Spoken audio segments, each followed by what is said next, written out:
Dr. Kavita Patel now, NBC News medical contributor, former White House health policy director under President Obama. Dr. Patel, thank you as always. Does this news from Moderna mean that we're going to have to get booster shots for years and years to come, or do we not know yet? Yeah, Shepard, good to be with you.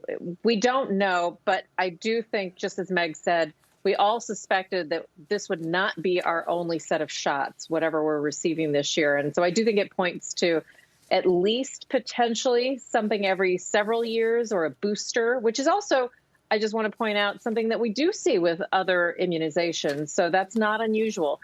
But whether it's yearly or how often, I think that's kind of depends on what we see with these strains and how much they escape the immune system. So the good news, though, is the current vaccines are effective, and we just need to get them into people's arms as quickly as possible.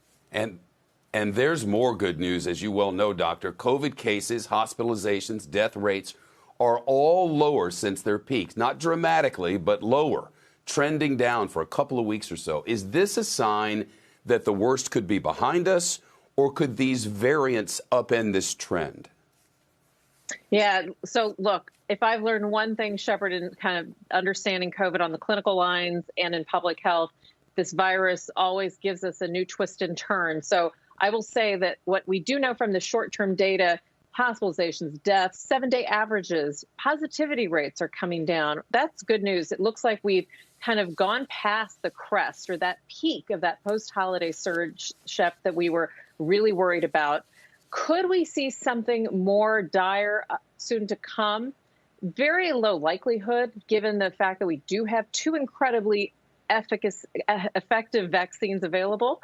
With also, don't forget, we've got several manufacturers up in line, Johnson & Johnson, Novavax, with also some data to report that will hopefully add to our armament of vaccine technology. So I do think that the worst is hopefully behind us.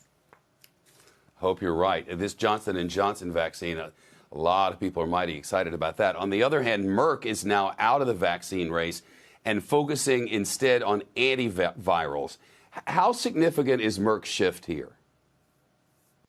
You know what, to be honest, Shep, in the community, we were not surprised to see Merck withdraw its technology for the COVID vaccine. I think the early data and kind of the strategy they had used were pointing to signs that that would not be as successful as an effort. And certainly they were also obviously looking at kind of current clinical trials from other manufacturers. Remember, this is kind of this unprecedented global cooperation between manufacturers, supported in a large part by the United States government. So that possibility that Merck could have been successful was there in the beginning. But now that we know it's not necessarily coming to fruition, its withdrawal does not have as significant an impact.